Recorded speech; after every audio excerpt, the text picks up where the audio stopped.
네, 오늘은 욕위대자 당위인역 특수전 사령부의 전투력을 갖추라. 욕위대자 당위인역 특수전 사령부의 전투력을 갖추라라는 제목으로 하나님 말씀 전하도록 하겠습니다. 여러분, 요즘 중국이 전 세계 G2로 올라서면서 중화 사상이라는 걸 내세우기 시작했어요. 그러나 여러분, 이렇게 힘을 과시할수록 어떻게 나오고 있습니까? 전 세계 왕따 외톨이가 점점 되어가고 있는 것 같아요. 이런 분위기를 반영하듯이 요즘 중국에 그리 호의적이지 않은 유튜브 영상이 많이 돌아다니고 있습니다. 그중 하나가 중국 무술에 대한 허구성 고발과 폄하 영상입니다. 예를 들어 보신 분도 있을지 모르겠지만 쿵우의 고수들이 자기 도장 제자들에게 장풍을 쏘면 막 쓰러져요. 손에서 막 전기 같은 게 나와서 손끝에 닿기만 하면 상대방이 감전된 것처럼 몸을 부르르 떨면서 거품 물고 쓰러지는 장면이 등장해요. 그런데 여러분, 이런 고수들을 상대로 현업 프로 UFC 격투기 선수가 도전장을 내밀었어요. 실제로 한번 붙어보세요.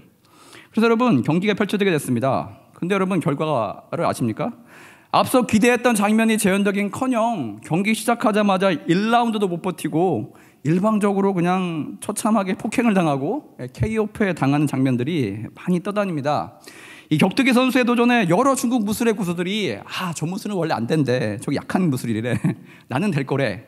그래서 여러분, 차례차례 도전장을 내밀었지만 제자들의 수련 과정에서는 1대 10으로 싸워도 너끈히 쉽게 이기던 중국의 무린 고수들은요, 이상하게 UFC 선수의 강펀치 선호방에 그냥 나가 떨어지는, 코피가 터지는 장면이 속출되고 있습니다.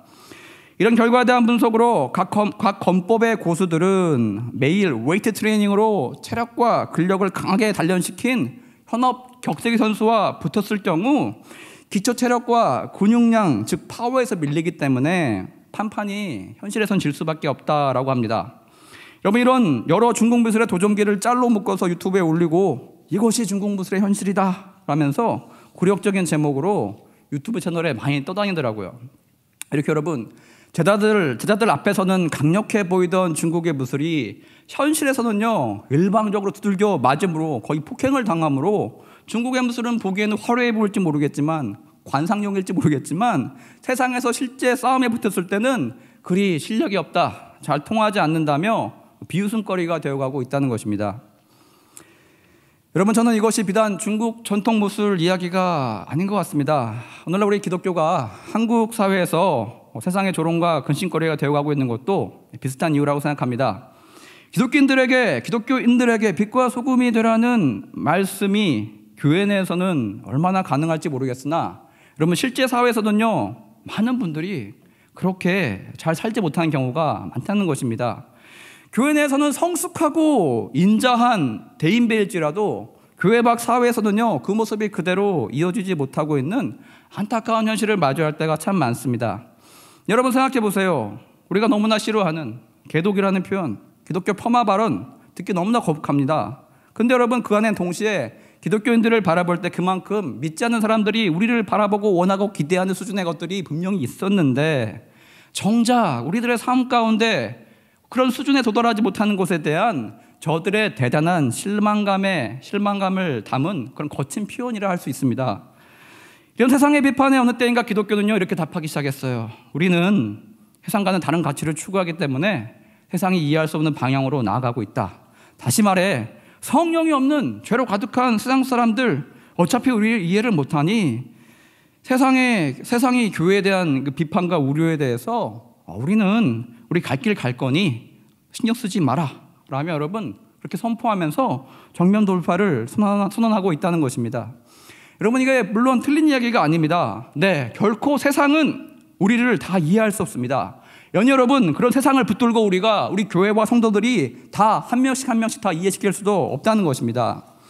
그래서 여러분, 한번 전도의 관점에 생각해 봅시다. 성령도 없고 기독교 교리에 대해서 전혀 모르는 세상적인 저 사람들은요, 과연 무엇을 보고 교회에 대해 관심을 가지게 되겠습니까? 세상의 죄악에 오염되어 살고 있는 저들은요, 본인에게 유익이 되는 것들에만, 자기 눈에 좋아 보이는 것에만 관심을 가지고 다가오지 않겠습니까? 네, 이런 저들의 이기적인 관심 때문이라도 오늘 우리의 본문 말씀 16절, 이같이 너희 빛이 사람 앞에 비치게 하여 그들로 너희 착한 행실을 보고 하늘에 계신 너희 아버지께 영광을 돌리게 하라 여기에 나오는 착한 행실이 우리에게 있어야 한다는 것입니다. 왜냐? 타락한 저들의 영혼 안에도 아직 희미하게 남아있는 하나님 아버지에 대한 잃어버린 기억인 양심이 있기 때문입니다. 그 양심을 울리는 착한 행동이 우리에게서 빛과 같이 뿜어져 나와서 저들의 마음 가운데 닿아야 한다는 것입니다. 여러분, 초기 대한 선교사들 한 반 정도 직업이 의사였어요. 아니, 왜 목사가 아니고 의사를 이렇게 많이 보냈을까? 의사가 복음 전파에 왜 뛰어들었을까? 의술이 왜 복음 전파에 가장 효과적인 직업이었을까요? 여러분, 당장 상하고 병들어서 죽어가는 몸을 고쳐주는 것은 믿는 사람이든 안 믿는 사람이든 모두 간절히 똑같이 요구할 수 있는 그런 중차대한 일이었습니다. 그렇게 여러분, 의료 선교사들은요, 과거 한국 조선의 전통 한약의 한계를 뛰어넘어서 저들이 필요한 그것들을 채워주는 일을 통해서 불신자의 마음을 열게 되었습니다. 생각해 보세요. 만일 백안의 의료 선교사들이 돌팔이 무면허 의사들만 왔다고 칩시다. 여러분, 한방보다 그 실력이 미천했다면 조선의 불신자들이 선교사들에게 마음을 과연 열어 주었겠습니까?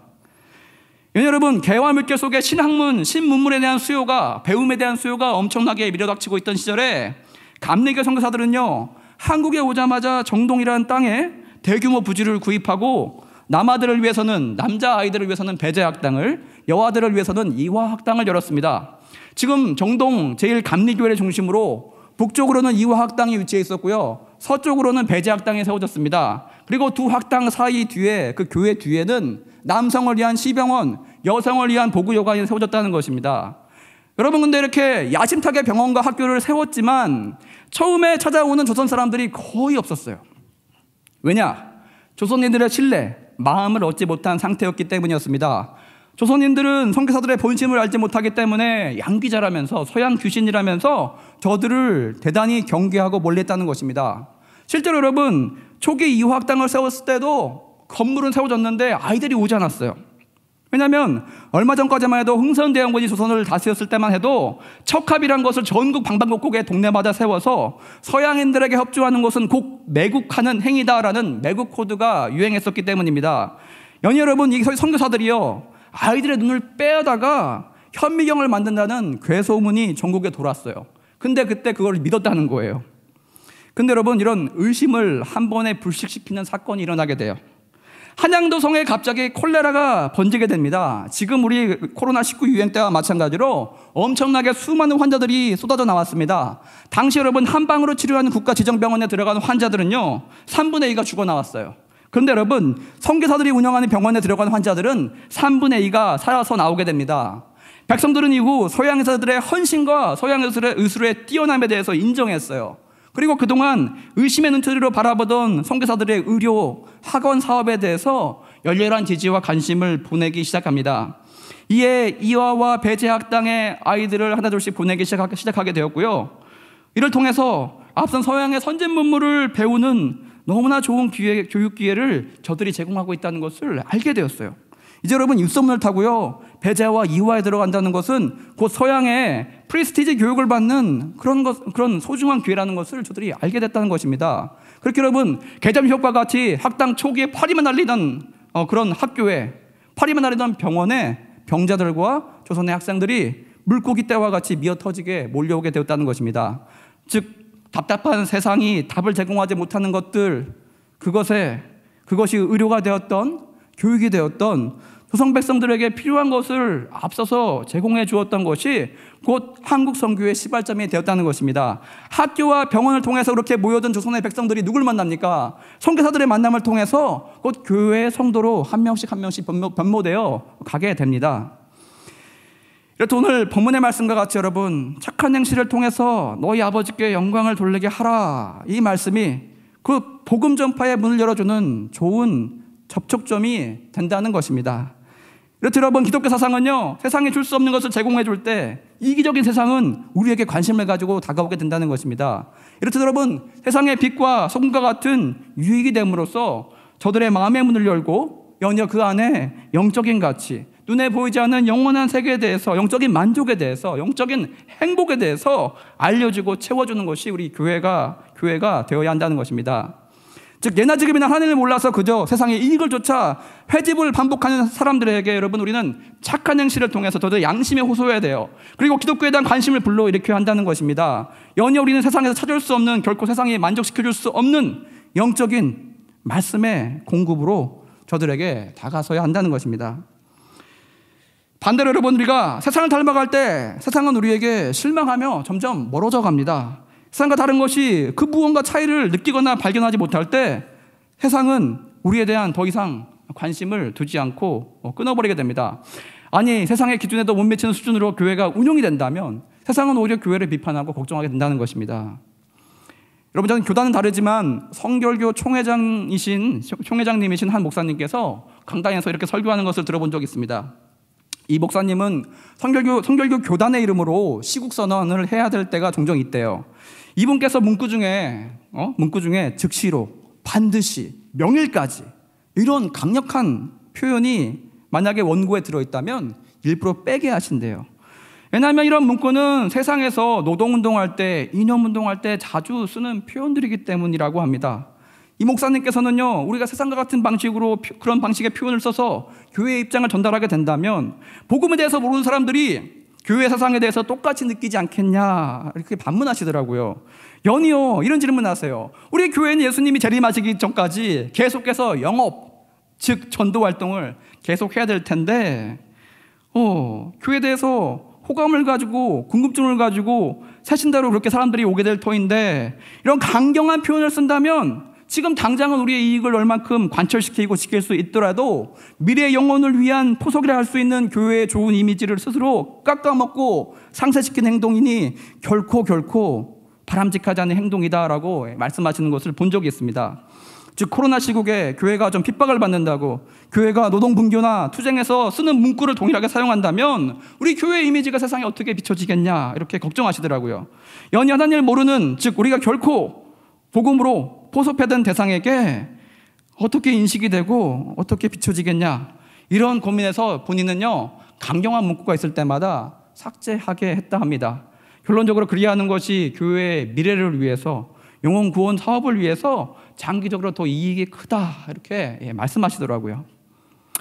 여러분, 장군 중에 최고의 장군은 누굽니까? 어떤 사람이 이렇게 얘기하죠.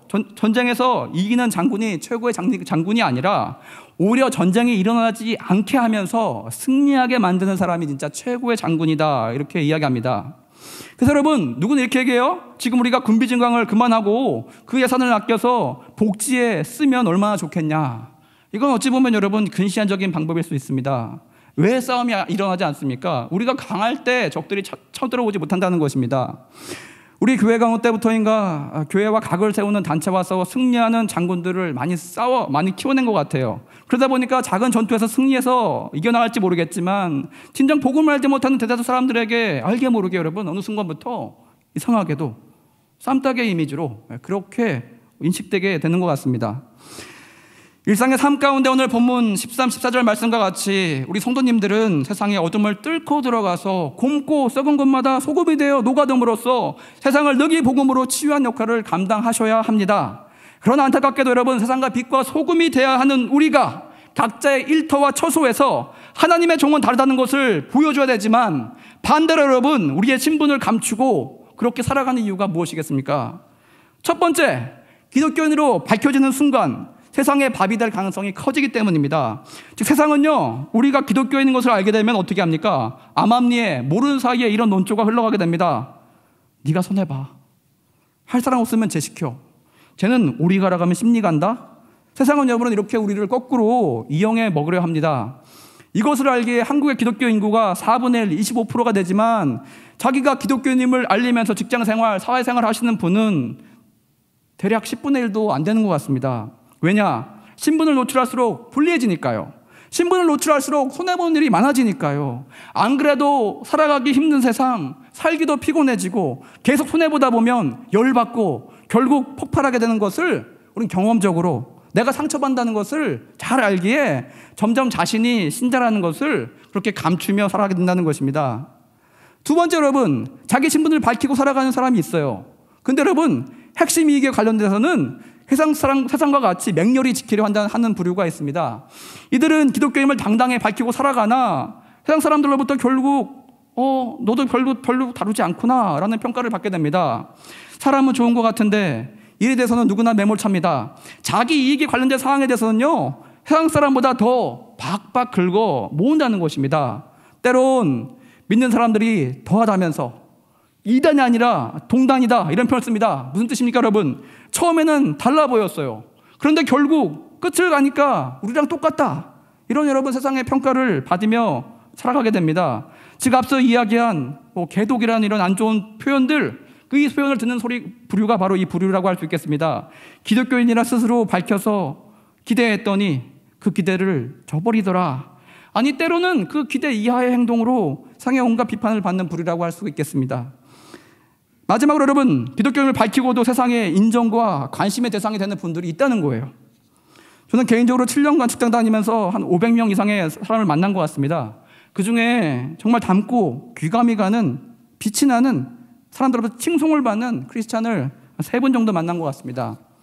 첫 번째 분은 구매부 부장님이었어요. 이분은 매주 부사장님과 함께 회의를 마치고 나오는데 매번 활짝활짝 웃고 나오는 거예요.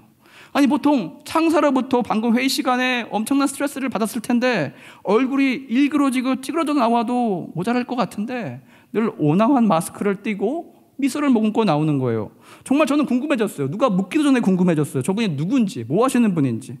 알고 보니까 부정부패가 만연했던 구매부라는 곳에 깨끗한 인물로 발탁되었던 구매 부장님이셨고, 부서 직원들도 모두 존경하며 따르던 사내 신우회 회장님이셨어요. 여러분, 이분의 인품이 얼마나 대단한지, 이분은 1시간 정도밖에 되지 않은 바쁜 점심시간에 피치 못하게 약속이 2군데 잡힐 때면 중요하게 한 군데만 가는 게 아니고, 미안해 거기 못 가겠어 이렇게 하는 게 아니고 2군데를 모두 방문하세요. 식사를 또 2번이나 하세요. 그러면서 후배들을 위해서 밥값을 다 계산하고 가시곤 했습니다.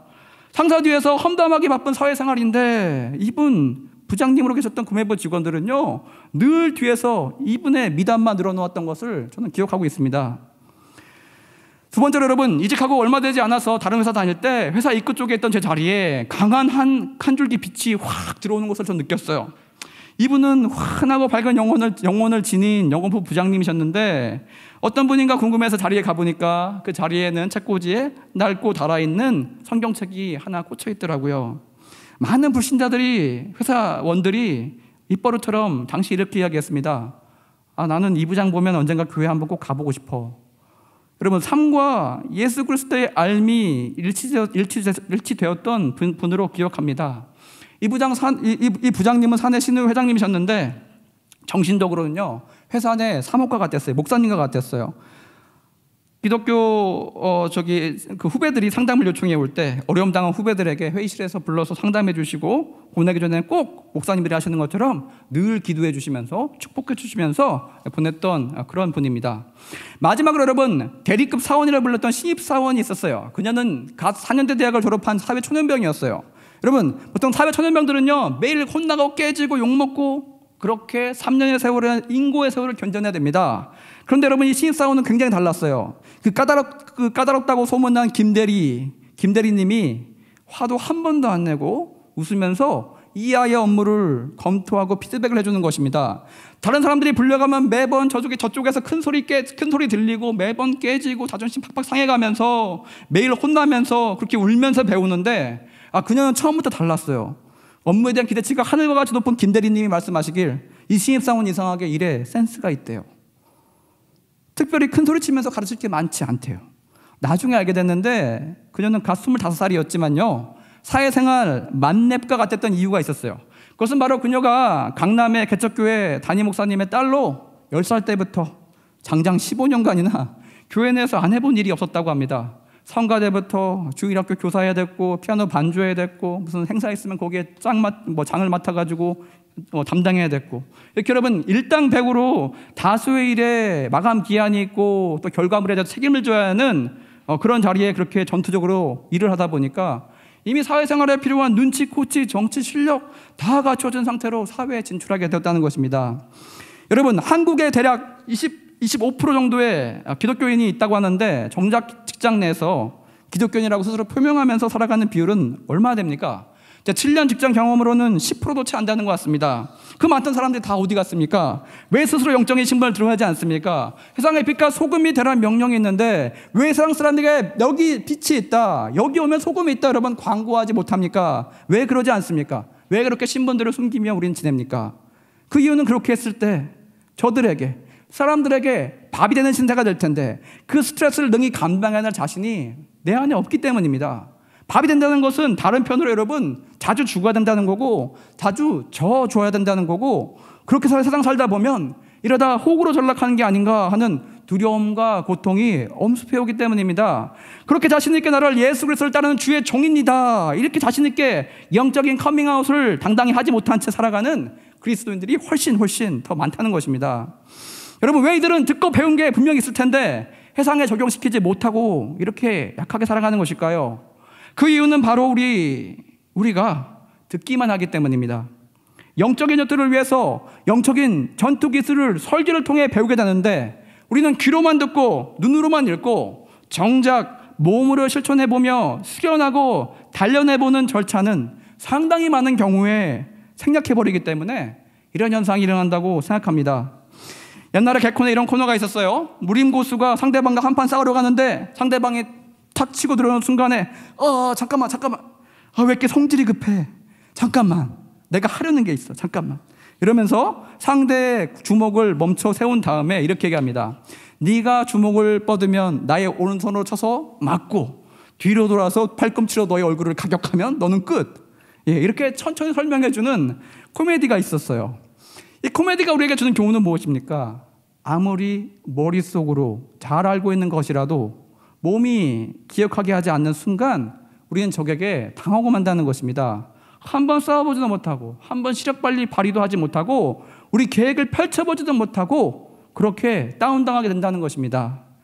여러분, 곧 팅계편하게 될 텐데 지금까지 간사 일을 맡았던 간사님들이 이런 표현을 쓰더라고요. 간사를 하게 되면 정말 제 자신을 내려놓게 되었다고, 예전 같으면 그냥 다른 분들이 준비해오는 것들을 와서 먹고 누리기에 바빴는데 이제 간사가 되다 보니까 육적으로 영적으로 내가 준비해서 팀원들을 먹이고 섬겨야 돼야 되기 때문에 나는 계속해서 스스로 죽어야 되고 낮아져야 되고 또 낮아지는 훈련을 참 많이 받게 되었다, 그렇게 말씀하시더라고요. 그런데 당장은 스스로 낮추고 죽이는 게 너무나 힘든 일인데 만약 자기가 이 간사직을 맡지 않았더라면 자기 안에 있는 영적인 키가 별로 자라지 않았을 것 같다고 그렇게 고백하시더라고요. 만약 자기가 하나님의 깊은 은혜를 깨닫지 못했다면 자기는 여전히 지금도 이렇게 살 것 같대요. 아파트 부동산 평수 늘리고 아이들 좋은 학교에 진학시키는 것이 평생의 목표고, 그렇게 대회에 나와서 예배를 찍고 내가 좀 더 열심을 내보면 팀모임이라는 곳에 참석하고 그렇게 기도 제목하고 나누고 가는 생활, 거기에만 반복해서 만족해서 살아왔을 것 같다, 그렇게 고백하시더라고요. 위에 얼굴에 해같이 빛나고 많은 사람들의 존경을 받으면서 기독교에 대한 신선한 궁금증을 불러일으켰던 구매부 부장님, 영업부 부장님, 알고 보니까 여러분 교회 내에서 큰 일꾼들이었어요. 오랜 시간 걸쳐서 기둥과 같은 일꾼으로 수십 년간 많은 일들을 섬겨오면서 여러분 그렇게 들었던 말씀을 교회 영혼들을 섬기면서 단단히 훈련받고 훈련하면서 영적인 높은 그 에너지와 힘을 축적해 오셨던 바로 영적인 고수분들이었습니다. 여러분, 아펜젤라가 성립한 배제학당 1886년에 개교해서요, 이승만, 주시경, 서재필, 김소월 등등 여러분 조선 1세대 지식인들을 배출했던 그 학당의 교훈이 뭔지 아십니까? 앞에 얘기했던 제목과 같아요. 욕위대자 당위인역.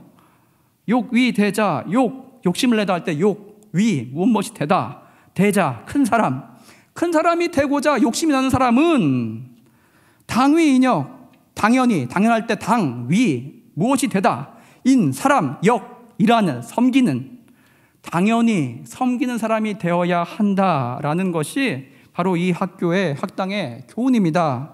욕위대자 당위인역. 이 모토에 맞게 여러분, 위 언급된 2명의 부장님, 이 1명의 신입사원 모두 교회에서 성도님들 대상으로 수없이 죽는 연습을 통해서, 섬기는 연습을 통해서 낮은 자가 됨으로써 여러분 결국 큰 자가 되는 그 말씀을 실천하며 살아왔던 분들이란 것입니다. 여러분, 이런 과정에 선제되어 있었기 때문에 세상에 나가서도 세상 사람들의 그 요구를 수없이 많이 다가오는 파도와 같이 계속해서 밀려오는 그 요구를요, 얼마든지 품을 수 있고 들어줄 수 있을 만큼 영적인 내공이 쌓였던 분들이란 것입니다. 여러분, 팅계편을 앞두고 보직의 여러분은 부르심을 받게 될 것입니다. 성경의 말씀대로 빛과 소금으로 이 세상에 진정한 영역을 나가서 끼치고 싶으십니까? 그렇다면 여러분, 그 부르심에 꼭 응하시기 바랍니다. 그리고 그 자리, 저와 여러분이 지워지는 자리, 곧 예수께서 저 높으신 곳에서 세상으로 내려오심으로 우리에게 빛과 소금이 되어주셨던 것과 똑같이 우리 스스로 계속해서 낮추는 자리가 될 것입니다.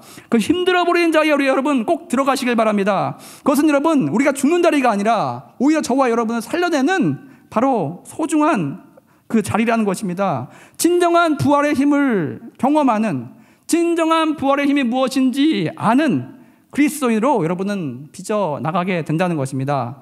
그런 자리에 여러분, 많은 분들이 서서 세워져서 듣고 보고 배운 바를 우리 제발 몸으로 오랜 시간 실천하며 연습한 이후에 세상에 나가야지만 우리 성도님들은요, 세상을 능히 이길 수 있는, 만만치 않은 세상과 싸워 승리할 수 있는 빛과 소금의 역할을 비로소 감당할 수 있겠다는 것입니다. 그렇지 않으면 우리는 세상에 나가 우리의 신분을 감추거나 결국 세상과 별반 다를 것 없는 무늬만 크리스찬인 그런 삶을 우리는 살아갈 수밖에 없게 됩니다. 즉, 빛이 희미해지고 소금이 그 맛을 잃어서 땅에 밟히는 신세가 될 뿐이라는 것입니다. 여러분, 그리스도께서 일꾼으로 부르실 때 부디 그 부르심에 응답하시는 저와 여러분 되시길 바랍니다. 주의 군사로 부름받았을 때 일반 현역병이 아니라 내가 더 자원하여서 UDT, 특전사, 해병대와 같이 여러분 특전사 사령부의 강인한 군사가 되기를 여러분 기대하시고 소망하시고 힘쓰시길 바랍니다. 그렇게 여러분 주의 마음을 시원하게 하는 주의 종들 다 되시길 바랍니다. 강한 정오의 햇살과 같은 강한 빛이 되시고 바다가 품은 소금과 같이 압도적으로 큰 악과 싸워서도 늘 승리하시는 저와 여러분 되시길 주님의 이름으로 축원드립니다. 아멘. 다 같이 시선 찬양하시고 기도 나가겠습니다.